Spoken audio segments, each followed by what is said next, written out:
حضرت بختیار کاکی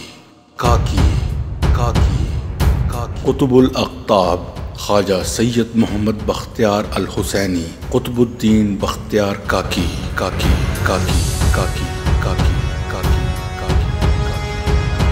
آپ 1173 عیسوی میں پیدا ہوئے۔ آپ ایک صوفی عالم دین تھے۔ آپ رحمت اللہ علیہ چشتی سلسلے کے سربراہ کی حیثیت سے معین الدین چشتی رحمت اللہ علیہ کے شاگرد اور روحانی جانشین تھے۔ آپ سے پہلے ہندوستان میں چشتی سلسلہ اجمیر اور ناگور تک محدود تھا، لیکن آپ نے دہلی میں محفوظ طریقے سے نظم قائم کرنے میں اہم کردار ادا کیا۔ مہرولی میں ظفر محل سے متصل آپ کی درگاہ دہلی کی سب سے قدیم درگاہ ہے اور آپ کے سالانہ عرس کی تقریبات کا مقام بھی ہے۔ دہلی کے بہت سے حکمرانوں جیسے قطب الدین ایبک، التمش، شیر شاہ سوری، بہادر شاہ اول، فرخ سیر اور دوسرے لوگوں نے آپ کے مزار مبارک کی تزئین و آرائش میں بڑھ چڑھ کر حصہ لیا۔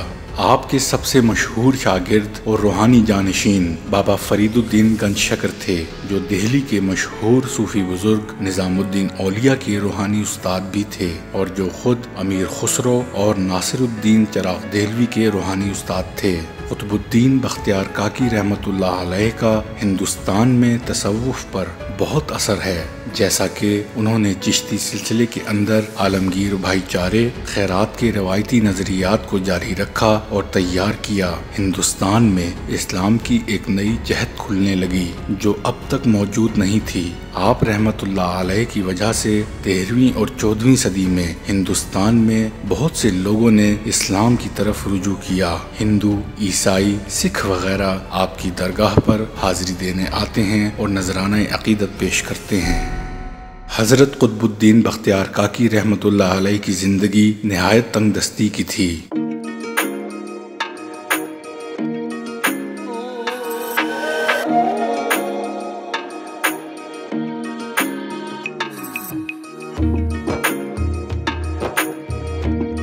گھر میں اکثر فاقہ رہتا تھا۔ آپ کو کسی سے نذرانہ قبول کرنے کی عادت نہ تھی۔ اپنا بیشتر وقت اللہ تعالیٰ کی عبادت اور ریاضت میں گزارتے تھے۔ آپ کے پڑوس میں ایک پرچون فروش تھا جس سے آپ قرض لیا کرتے تھے۔ ایک دن اس پرچون فروش کی بیوی نے آپ کی اہلیہ کو طعنہ دیا کہ اگر ہم لوگ تمہارے پڑوس میں نہ ہوتے تو تم لوگ بھوکے مرتے۔ اس عورت کی یہ بات آپ کی اہلیہ کو بہت ناگوار گزری اور اس بات کا ذکر آپ سے کیا۔ آپ رحمت اللہ علیہ نے فرمایا، آئندہ سے قرض نہ لیا کرو اور میں بھی عہد کرتا ہوں کہ آئندہ اس سے قرض نہ لوں گا۔ جب ضرورت ہو ہمارے حجرے کے طاق میں ہاتھ ڈال کر پکی ہوئی روٹی لے لیا کرو اور اس کو اپنی ضرورت کے مطابق صرف کرو اور اس میں سے جسے چاہو اسے بھی دے دو۔ چنانچہ اس عہد کے بعد اللہ تعالیٰ کے فضل سے ہر روز ایک روٹی اس طاق میں سے مل جاتی جو آپ کے گھر بھر کے لیے کافی ہوتی۔ اس روٹی کو کاک کہا جاتا ہے۔ اسی مناسبت سے آپ کے نام کے ساتھ کاکی کا لفظ موجود ہے۔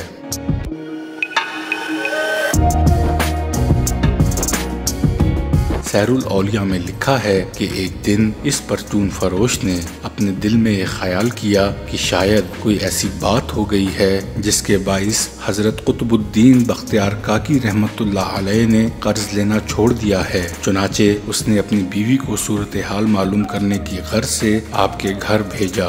پرچون فروش کی بیوی نے آپ کی اہلیہ سے باتوں باتوں میں معلوم کر لیا کہ اصل واقعہ کیا ہے۔